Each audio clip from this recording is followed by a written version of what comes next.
they're so much stronger than my puppies. They're just so solid. Oh my goodness. Okay, that's good. You can pick it up. They're just so solid. They're like a big old bull. Oh gosh.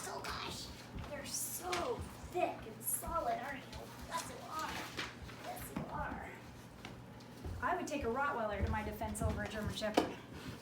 Although I guess German Shepherds have a better bite, right? But man, they are solid.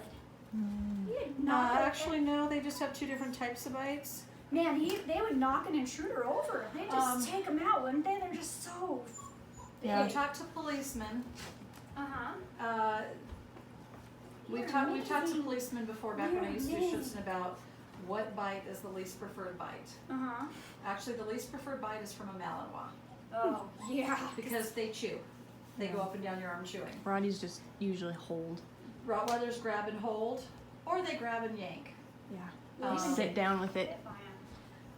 Shepherds are kind of halfway in between. Interesting. But the hardest bites typically do come from breeds like Rottweilers. But actually, in the long run, Malinois do the most damage. That makes sense. And like They're I said, psycho. Shepherds follow somewhere in between. But your decoys, I learned this the hard way when I was getting started in Schutzhund. If you tell people you have a Rottweiler, they don't want to talk to you because the decoys a lot of times don't like to deal with them because they're hard on them and they're heavy, and what they do generally is they grab a hold and they yank them down. And they're so They strong. pull down. They have a tendency to drag They down. literally remind me of, you know how you see those big old bulls? That's what they're like. Their chest and everything. I mean, even pushing, it's amazing the difference in pushing them away from a food bowl as opposed to a golden or a shepherd. They're a lot easier. Yep. So, Oh yeah. strong Let's person. talk about Let's Mr. talk about the Black. puppy, Mr. Black. He has a very strong personality. His play drive's very high, ball drive's very high, but one of the little key factors, yes, he was bringing the toy back every time, but if you caught really close, he wanted to step on past her. He's not going to be as easy to give up things. So again, he does make a working prospect, but probably not as willing to share as some of the other, or the other, I mean, he's social, he's outgoing, he obviously has a strong, confident personality.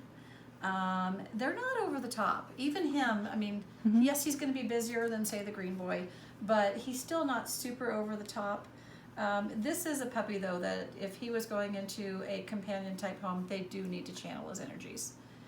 They're going to have to play ball or go for walks or hiking or something like that. He's